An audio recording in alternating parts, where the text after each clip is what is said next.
Sejam muito bem-vindos a mais um episódio do Cubo Verde. Hoje a gente vai falar sobre tecnologia, atendimento, inteligência artificial, gestão de projetos, muita coisa relacionada a isso, né? Porque quando uma empresa ela implanta uma solução de atendimento, automação ou até de IA, né? O desafio ele não está somente em vender uma ferramenta, né? Mas existe também todo um caminho antes, durante e depois de uma implementação. E entender esse problema, avaliar a viabilidade, precificar corretamente, decidir se faz sentido entregar uma solução pronta ou personalizada, documentar etapas, alinhar cronograma e garantir que esse projeto avance com clareza é um desafio, né? E para conversar sobre esse tema com a gente aqui hoje, a gente recebe a Sandra Janssey, da CS Tech. Seja bem-vinda, Sandra. Oi, Adriano, obrigada. Obrigada, André, pelo convite. E também comigo aqui está sempre ele, né? O André, fundador da Vértice do Task Rush. Adriano, Sandra, obrigado aí por aceitar o convite para a gente bater esse papo, Sandra. E já dando um spoiler que eu sempre trago aqui, né, Adriano? Hoje a gente vai falar muito sobre empreendedorismo, a trajetória da Sandra, como é que ela construiu esse ativo digital aí, e também muito sobre o universo do SaaS, que é uma temática que a gente vem falando muito aqui em outros episódios. Para a gente começar, né, Sandra, vocês da CS Tech, que é uma plataforma omnichannel com IA generativa, né? Tem chatbot, automação, dê uma olhada aqui no site, tem muitas soluções. Mas antes da gente falar sobre isso, né, eu queria falar sobre a sua trajetória, que você tem uma trajetória aí, né, que chama atenção, que é uma carreira longa no mercado financeiro, que passa ali por uma decisão de empreendedorismo para assumir uma empresa com uma história já, né, e construir uma nova fase a partir dela. Não é só uma mudança de cargo, né? É uma mudança de tudo. É um desafio que eu imagino que tenha sido muito grande, né? Como é que foi esse momento em que você decidiu sair de uma trajetória já consolidada no mercado financeiro para assumir esse caminho do empreendedorismo? Legal, Adriano, obrigada aí. É exatamente isso, né? A minha trajetória, eu tenho mais de 20 anos aí no mercado financeiro.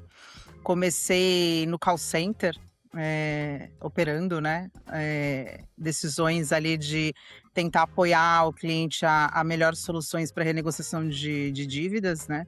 E aí passei por todas as etapas até chegar ao cargo de executiva dessas empresas, né? Porque passei por algumas empresas pequenas, médias e grandes empresas. E aí, ao longo da minha carreira, desde 2016, ali 16, 17, eu me apaixonei, né, pelo processo de tecnologia, mesmo fazendo sempre o modelo muito tradicional de operações. Descobrir formas, né, de escalar operações e negócios e resultados, aumentar a eficiência através de automações simples, que naquela época, né, para o mercado que eu atuava, era algo muito incomum. E desde então eu venho me aprofundando nesse universo e já participei de grandes projetos governamentais, inclusive fui uma das stakeholders aí de um grande programa, né, que teve do governo, e estava muito pautado em desenvolvimento de plataforma. E aí eu sempre lidei, né, como área de negócios / de tecnologia, com a dor dos nossos parceiros. E eu via que existiam formas de a gente conseguir escalar isso de uma maneira muito mais simples, né? E mais olhando para o produto e para a jornada do processo. E aí, desde então, eu falei, poxa, dentro de uma corporação eu preciso seguir ritos, né? E a gente tem algumas questões que a gente precisa atender. Mas se eu pudesse criar meu próprio negócio e conseguir ajudar essas empresas de uma maneira, eu não digo mais simples, né? Mas que seja mais ágil e com mais profundidade ali do produto, olhando mais um olhar 360 mesmo para o negócio, isso seria uma idealização. E aí, em 2025, eu tive uma grande oportunidade ali de fazer uma aquisição de uma empresa que navegava no modelo tradicional, né? Mas eu precisava de um ponto de partida para poder atender esse mercado enorme. E foi essa oportunidade que eu agarrei e nasceu a CS Tech. E aí a gente transformou uma empresa tradicional numa empresa de tecnologia, diversificamos portfólios, enfim. E a gente está promovendo uma transformação gigante aí no mercado financeiro, desde coisas simples, né, que a gente vem atendendo os nossos parceiros ali com dores que eles têm de processos de back-office, com automações, até grandes desenvolvimentos de software que vão escalar o mercado de uma maneira, assim, surpreendente. E tudo isso com inteligência artificial embarcada, né? Então, assim, tem sido uma grande realização para mim. Inteligência artificial é o tema que permeia aqui por todos os episódios que a gente grava, por todos os segmentos. Todos os desafios estão passando pelo pilar principal de inteligência artificial. E Sandra, o que chama atenção, né, nosso público, que é um público empreendedor, como eu disse, é um público que gosta desse universo de projetos de uma forma muito ampla. Lá atrás, a Sandra, que trabalhava no call center, o que motivou você se arriscar em ir para o mercado, abrir sua própria empresa, e quais são se você conseguisse conversar com a Sandra de antigamente, onde ainda trabalhava no call center, o que você traria aqui como aprendizado principal e dicas para a Sandra daquela época em relação ao que a gente tem hoje de tecnologia e não tinha naquela época? O André, uma pergunta muito boa. Eu vou dar até uma viajada aqui, tá? Para explicar um pouco do contexto que eu acabo tendo muito contato com todos os níveis de empresa, e hoje eu estou muito mergulhada no universo de bancos, né? É assim, eu falaria assim para não fazer quase nada diferente, porque foi muito importante eu passar por todas as etapas que eu passei para poder ter a visão que eu tenho hoje. E eu sempre faço essa comunicação aqui dentro da empresa, tá? Eu naveguei por muitas áreas dentro das empresas onde eu passei. Teve uma empresa até que eu fiquei por muitos anos, e aí o pessoal falava assim, não adianta, a Sandra, ela tem um perfil de que onde você colocá-la, ela vai escalar o negócio, porque ela vai fazer bem feito. Mas eu tive, né, uma grande oportunidade, sou muito grata por isso, inclusive, de ter navegado entre áreas de negócio e áreas de tecnologia, e eu posso afirmar que com toda certeza que nada do que eu estou construindo hoje seria possível se eu não tivesse obtido toda essa experiência, tá? Então, um dos conselhos, né, que eu sempre tenho essas discussões aqui, bilaterais, com pessoas que estão arriscando, que têm o desejo de... tire proveito de todas as oportunidades que você passar, tudo vai servir, né? Imagina que agora aqui, antigamente eu só tomava decisões estratégicas de aplicar planejamentos estratégicos para poder melhorar a eficiência. Hoje eu olho a reforma tributária, né? A gente tem que lidar com o custo de token, de inteligência artificial, novos preços de WhatsApp, né, transitórios, então a gente fica de olho em tudo, né, em contratar uma equipe bacana, né, que tem gente que seja gente do bem, mais eficiente, porque isso é super importante para você criar uma cultura bacana também de desenvolvimento, enfim. Então, assim, eu tô olhando coisas que eu jamais imaginei que eu olharia, né, então... Primeiro ponto aqui dizendo que o que eu falaria nada, assim, no sentido de mudança, mas de aproveitar muitas coisas do que for passando pelo caminho, né? E continuar atenta aos detalhes e absorvendo um pouco de tudo, que eu sempre fui muito curiosa, né? E tirei proveito desse meu perfil ali para acabar adquirindo conhecimento. Mas tem desafios, né? Então, estar aqui hoje, nesse processo aqui da CS Tech, como vocês sabem ali, até falei um pouquinho da reforma tributária aqui, a gente tem um imposto por tecnologia bastante alto, né? E atender os nossos parceiros com qualidade, escalabilidade, aplicando todos os serviços é um grande desafio que a gente tem, né? Porque nosso processo aqui é manter qualidade e tecnologia de ponta. Então, mas para mim, assim, tem sido uma grande realização, né? São 8 meses, né, da CS Tech, nesse sentido de estar, né, como empresa já de tecnologia aí, com os portfólios no mercado. Mas é um desafio atrás do outro e tem sido super, super bacana aqui para mim. Sandra, agora falando um pouquinho mais sobre a CS Tech mesmo que vocês fazem, né? Na tecnologia, a gente tem uma tensão que ela é muito comum, que ela é, de um lado, tá ali o produto pronto, que ele é mais escalável, mais padronizado, tecnicamente mais simples de vender. E do outro lado, a gente tem a solução personalizada, né? Que ela consegue se adaptar melhor ao cliente, ela exige mais diagnóstico, escopo. Em clientes maiores, né, ou mais regulados, essa decisão pode ser ainda mais complexa, né? Como é que vocês decidem hoje, agora falando um pouquinho mais do escopo, né? Quando faz sentido entregar uma solução mais pronta e quando faz sentido desenvolver algo sob medida? Eu tenho hoje 3 soluções, tá, prontas. E aí você falou um ponto super importante, tá, Adriano?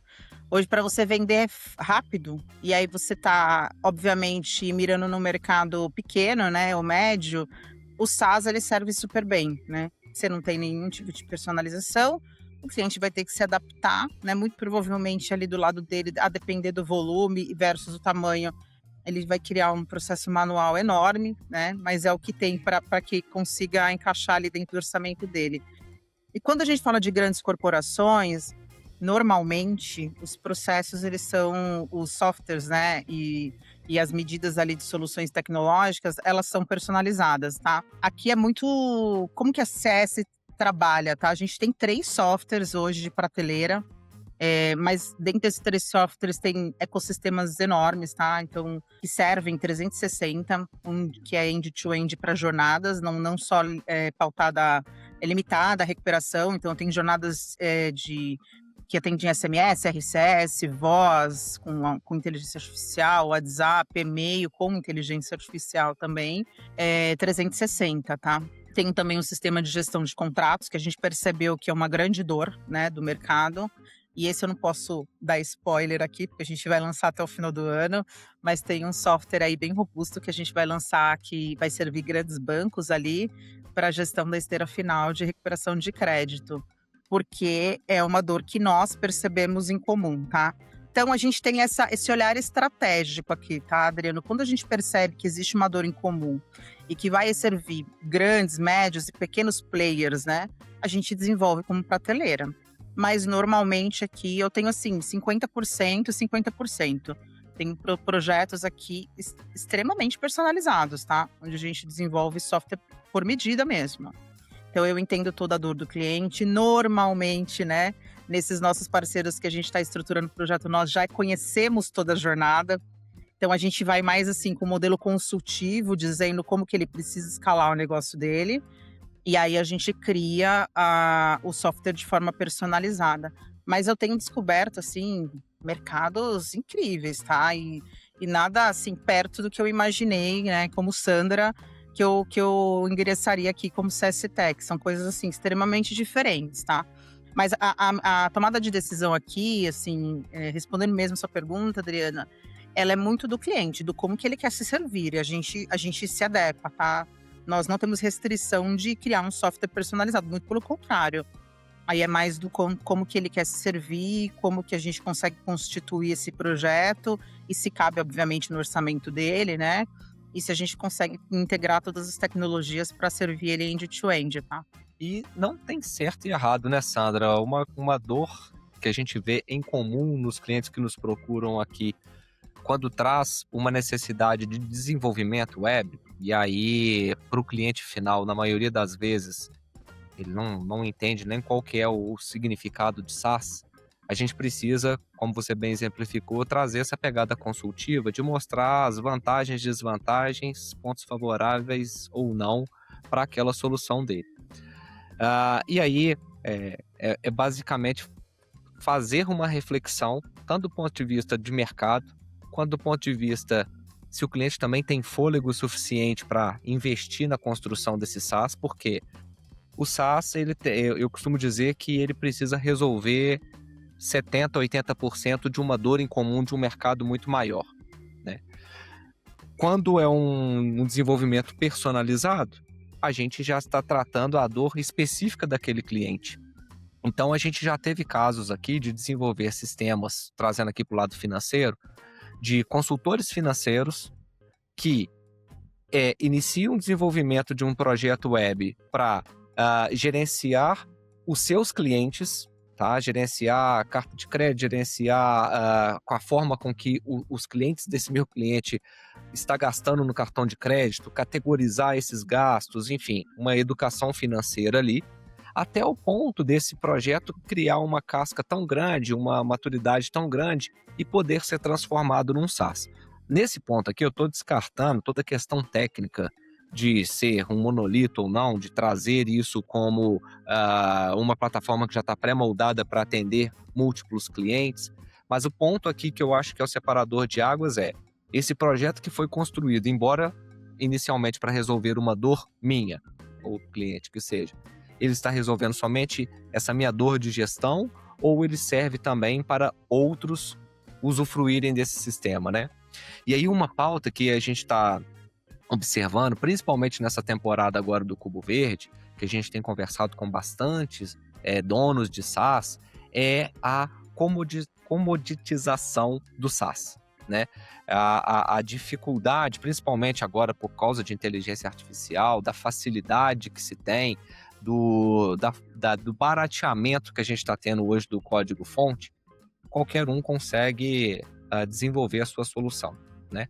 Mas é aquilo. O cliente às vezes consegue fazer uma solução personalizada dentro de casa, mas não consegue trazer uma sustentação para aquilo no longo prazo. Então vai ter brecha de segurança, vai ter brecha em nível de infra, de servidor, tipo, onde que isso vai ser hospedado, como é que isso vai rodar, enfim. Então é uma discussão que a gente sempre pondera na hora de ajudar o cliente a tomar uma decisão. Fazemos agora um SaaS ou criamos uma solução personalizada aqui no primeiro momento para resolver essa dor? Obviamente, vantagens e desvantagens em cada formato, mas é o que a gente tem visto aqui no âmbito de fábrica de software, né? Pessoal, um ponto que me chamou a atenção, né, vocês falaram de esse começo ali do atendimento do cliente ser mais consultivo, né? Você cria ali um momento onde você vai explicar para ele qual é o melhor caminho para seguir. E eu fiquei pensando, nesse momento é o momento em que o pré-projeto ele começa sendo montado, né? E eu queria saber como é que vocês fazem para lidar com a fase do pré-projeto, para entender a viabilidade, o escopo, né? Antes de fechar uma implementação ou uma solução personalizada. Excelente pergunta, Adriana. Essa é a fase. Eu não acho, tá, André, ainda que seja tão simples desenvolver um software, tá? Por conta da inteligência artificial.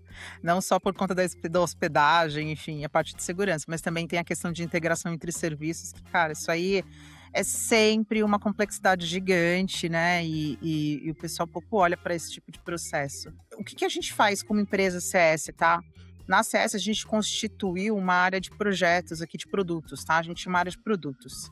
Então, quando começa uma discussão comercial com os nossos parceiros, desde o primeiro momento, né, dessa discussão, a área de produtos ela é participativa, tá?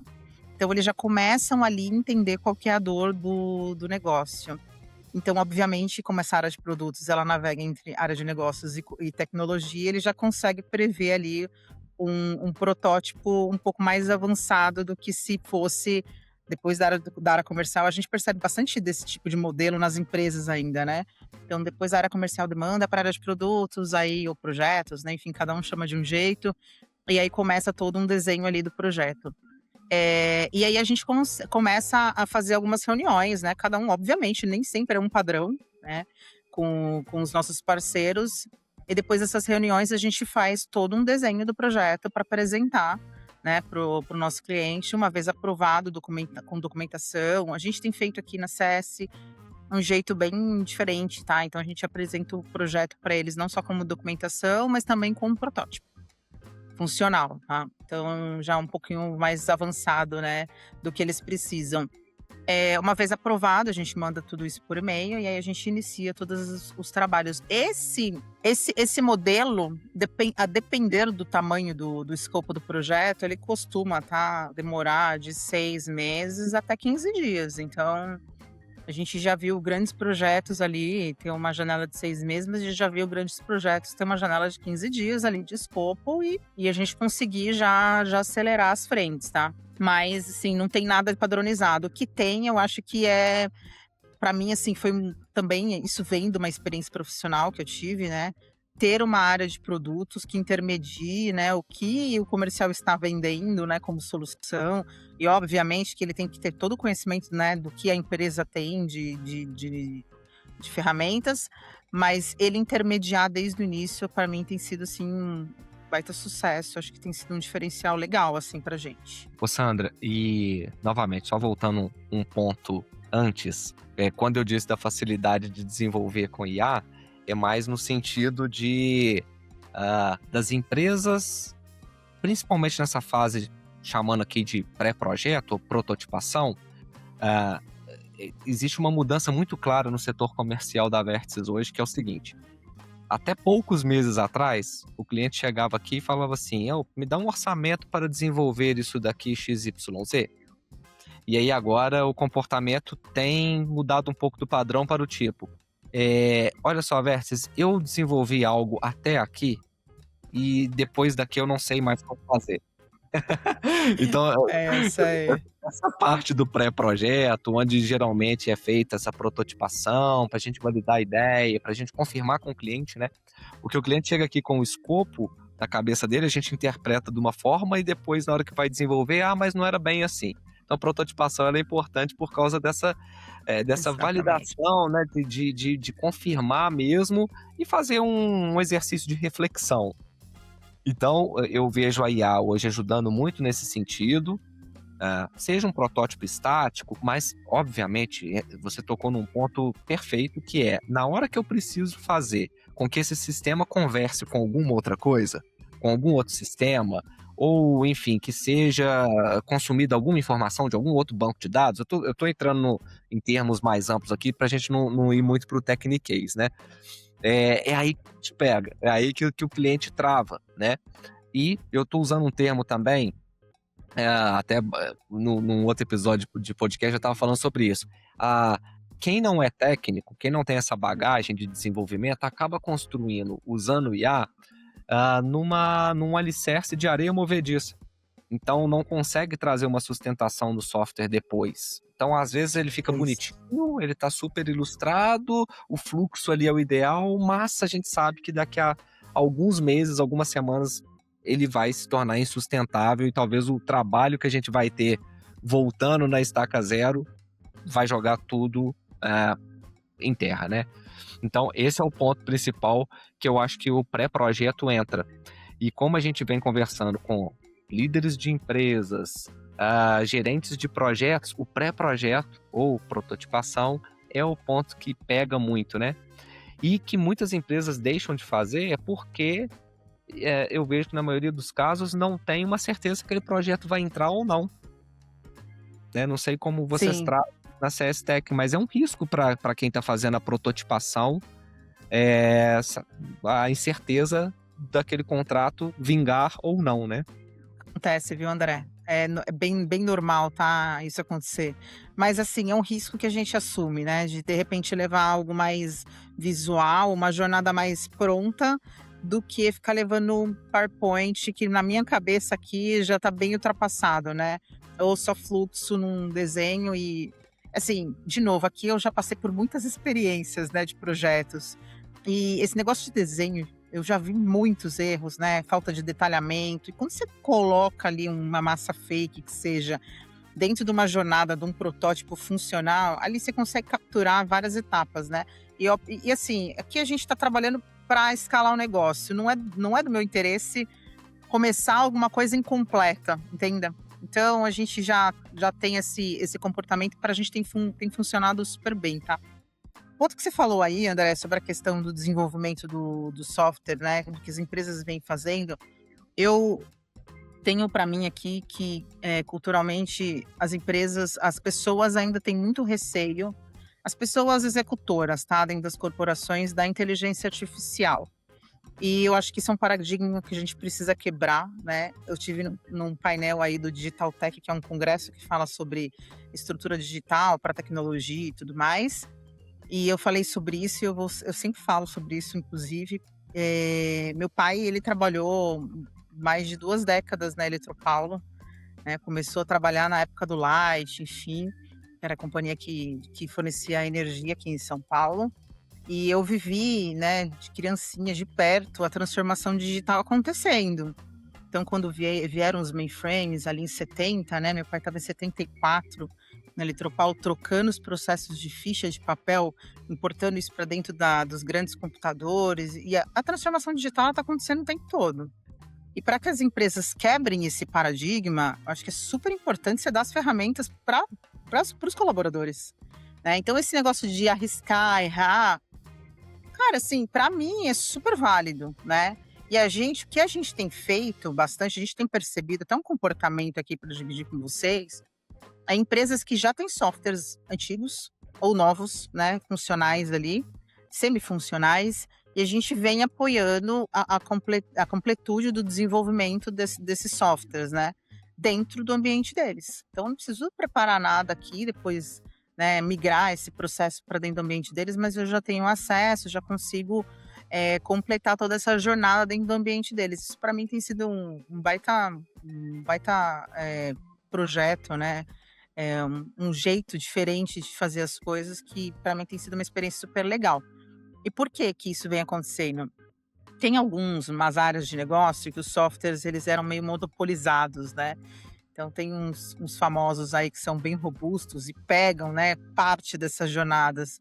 E aí, por ter o monopólio disso, backlog dos caras gigantes, né? Então a gente já teve muitas experiências de projeto com grandes empresas, do tipo, olha, Sandra, a gente tem uma dor enorme aqui em determinada parte aqui do sistema, porque eu não consigo mais trazer nenhuma atualização, né? Modernização na veia, tá? Aqui de processo, e como que você consegue colocar alguma coisa aqui para conseguir escalar esse pedaço? Porque escalar no meu mundo, né, do que eu trabalho da área financeira, é diminuir o tempo da jornada, colocar um upload de documento com OCR para poder melhorar ali a parte de leitura da documentação, para não ter um back-office gigante derivando, então, entre outras coisas. Então, a gente tem percebido bastante esse processo.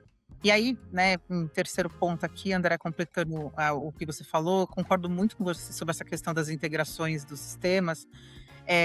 A gente também tem percebido bastante, você não gosta de usar essa palavra, mas sim, bastante dificuldade, tá? Em integrações até simplificadas, como, por exemplo, o próprio WhatsApp. Então, se você... nós somos pessoas aqui que a gente utiliza serviços também. Então, se você entrar em algumas navegações de serviços, seja, sei lá, de compras, consultas, enfim, qualquer tipo de serviço de atendimento, né? Você vai perceber que seja porque o WhatsApp navega sozinho ou ele está integrado em algum sistema, você percebe bastante oportunidade. Eu sou assim, tá? Eu vou em consulta médica. Aí, outro dia a médica estava falando lá de uma dor que não estava integrado com um sistema de assinatura para a emissão da receita dela. Deixa eu ver como que funciona esse sistema aí. E daí já me dá um insight que, de repente, pode ser um produto que a gente lance ao mercado, né? Então, eu fico sempre observando esse tipo de coisa. E, ao contrário, a mesma coisa, tá? Eu tenho navegações aqui excelentes que eu falo, nossa, que bacana, vou ajudar aqui um exemplo real, tá? Vou ajudar a moça que trabalha comigo a fazer a locação de uma casa e a imobiliária pequenininha. O WhatsApp deles, atendimento com inteligência artificial, gente, perfeito. Atendeu rapidamente ali e trouxe o documento que eu precisava, né? Para poder fazer a troca da titularidade da energia para ela, enfim. Então, eu sou bem observadora nesse sentido e tiro proveito desse meu jeito aqui para a gente criar algumas soluções, né, para o mercado. Mas é isso aí. Muito bom, a automação na veia, né? Tá ali de olho em tudo. E aí, pessoal, voltando um pouquinho para falar sobre projeto, né? E sobre esse momento ali pós o pré-projeto.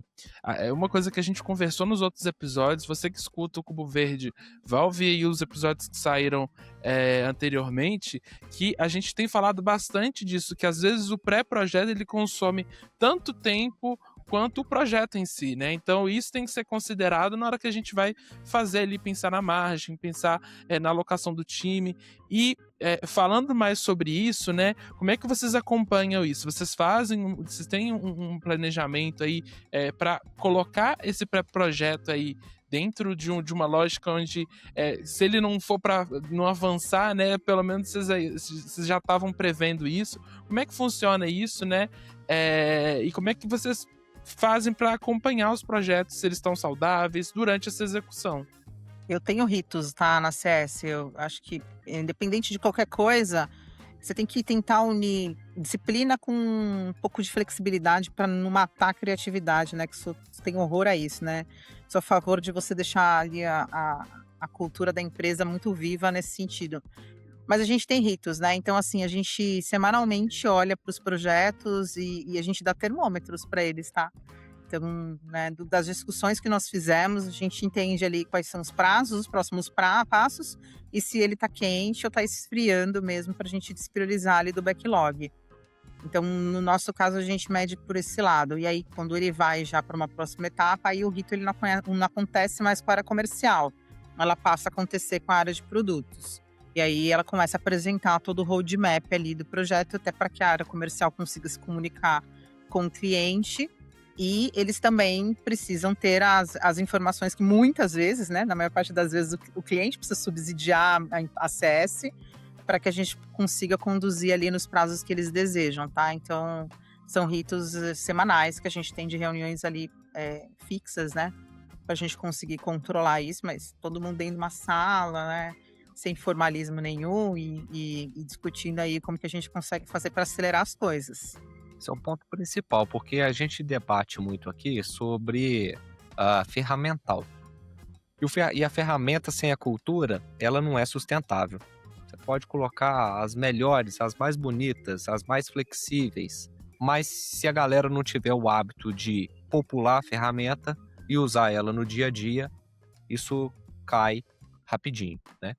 Aqui na Vertex, por exemplo, quem acompanha a gente já sabe, a gente criou um software próprio, que é o TaskRush, onde a gente acompanha os projetos, e não só um acompanhamento a nível projeto, mas um acompanhamento a nível de pessoas também, para a gente saber se a carga energética alocada ali está coerente, se ninguém vai ficar sobrecarregado.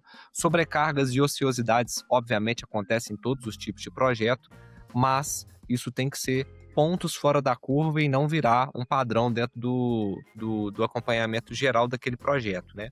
Mas esse ponto dos ritos, Sandra, é o que sustenta, né? Não adianta a gente ter a ferramenta e não ter os rituais. E o simples fato de você acompanhar isso semanalmente garante que a gente está conseguindo andar no cronograma, né? Ou que se tiver que fazer uma manobra, o fato da gente caminhar, né, nessa pegada semanal, fica fácil de manobrar também o destino que o projeto está caminhando, né? E assim, semanal a gente discute isso para comercial e produtos com as squads de tecnologia dele, né? A gente já sabe que é um modelo bem comum do mercado, mas assim, são metodologias que eu acho que precisam existir para a gente tornar os nossos projetos mais ágeis.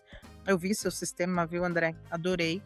Inclusive, depois a gente vai falar sobre ele também, tá bom? Gostei bastante. Boa, obrigado pelo feedback. Depois a gente vai falar sobre isso sim. Esse ponto que vocês comentaram, né, me lembra muito uma conversa que a gente já teve em outros episódios também, falando sobre sprint mesmo, né, de como cada empresa interpreta o sprint e traz para sua cultura como que funciona nesse acompanhamento. Mas achei bem interessante, né, que bem aliado ali com o que a gente vem vendo no mercado mesmo, em outros mercados também que a gente já conversou aqui. A gente falou muito de IA aqui hoje, né?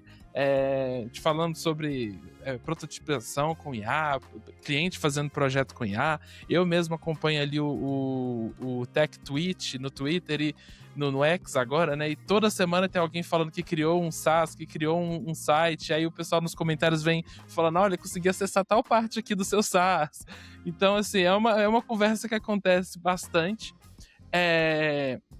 E aí, falando mais sobre inteligência artificial, né, ela já gera um valor bem real, assim, dentro de processos. E eu queria saber, além disso, né, que a gente conversou aqui, como é que vocês estão utilizando o IA e como é que a IA mudou ali a jornada para vocês? Porque eu imagino que para você, que pelo que a gente entende, que gosta muito de automação, a IA deve ter sido muito bom, né? Nossa, Adriano. Imagina na época que começou o RPA, eu já surfava uma onda, me divertia muito. Imagina agora com a inteligência artificial, né? Eu sou fãzaça, adoro. A inteligência artificial hoje, né, ela tá muito, assim, no geral, ligada à pesquisa. A gente, né, quem gosta desse processo de tecnologia já faz isso muito bem no Google, né?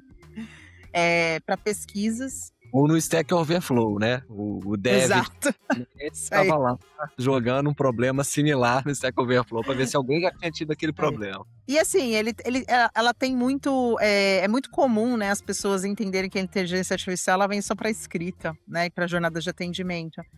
Mas, nossa, a gente vem utilizando para. Imagina que eu saio de uma reunião, onde com autorização de todos, né? Eu ligo um agente de inteligência artificial gravando, eu saio dessa agenda, eu vou para uma próxima agenda com o time de negócios, e negócios que eu digo é comercial e produtos.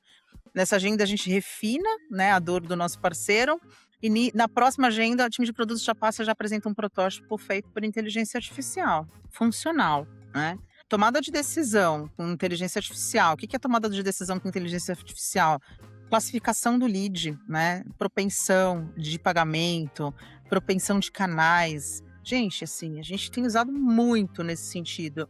E, obviamente, aqui, não por último, mas não menos importante, o protagonismo para desenvolvimento, né? Então, assim, para codificação.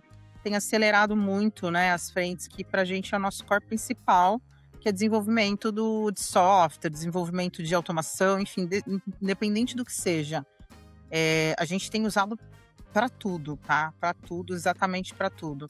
Tem um dos projetos que a gente tem, que é o sistema de gestão de contratos, que ele tem uma característica bem ampla, né? Ele serve a departamento de compras, compliance, jurídico, e a gente já está discutindo aqui a abertura de um projeto, depois que a gente superar, já conseguir entregar os que estão aqui em andamento para os nossos parceiros, de internalizar para uso comercial aqui para a gente. Porque como que a gente serve o mercado e não tem, né, o próprio sistema servindo dentro da empresa, e aí a gente reforça essa cultura, né, de utilização de automação, inteligência artificial internamente, porque acaba sendo um pouco, né, você está falando do pré-projeto, é uma dor, o projeto é outro, né, é um outro grande trabalho que a gente tem, mas a estrutura de uma proposta comercial, gente, com todas as informações devidas, cláusulas, também é uma coisa, assim, super importante para qualquer empresa. Aqui, de novo, tá? É experiência, né? Eu já vi empresas acertarem muito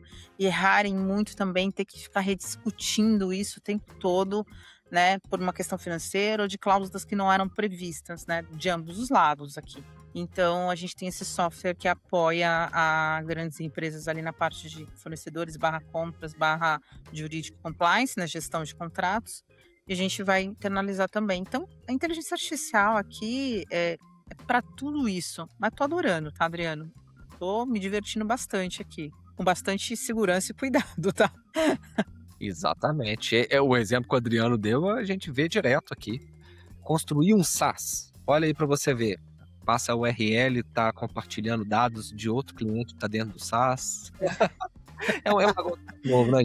Talvez daqui a 1 ano, depois de gravar esse episódio aqui, isso já esteja amplamente resolvido, mas enquanto essa bolinha não estourar, né, dessas tendências, de todo mundo se aventurando, de todo mundo achando que inteligência artificial é só o lado da conversação com o robozinho do lado de lá, ainda falta um longo chão aqui, ao meu ver, ainda para trazer uma sustentação melhor, né, Adriano? A gente conversou sobre tecnologia, sobre IA, falamos sobre projeto, né? Falamos sobre os desafios, sobre a trajetória da Sandra. E, Sandra, eu queria te agradecer muito por ter topado compartilhar a sua trajetória com a gente, falado mais sobre a CS Tech, né? Falado mais sobre sua experiência, né, no mercado financeiro. Eu acredito que essa sua experiência te ajuda bastante aí a entender como atender os clientes, né? E queria te agradecer mesmo. Muito obrigado por ter participado, viu? Ter topado. Adriano, eu que agradeço, viu? Foi um prazer estar aqui com você, com o André. Muito bom, né? Conhecer um pouquinho aí do negócio de vocês, do podcast. No contato que eu tive aí com vocês, eu acabei escutando alguns episódios. Muito legal. Parabéns, tá? Para vocês. E, de novo, muito obrigada pelo convite. Muito bom, muito obrigado. E para quem tá ouvindo a gente, né, eu gosto sempre de falar isso, cada episódio complementa o próximo, ainda mais essa última leva que a gente tá fazendo aqui, pessoal, tem muita conversa boa, muito insight para quem tá empreendendo.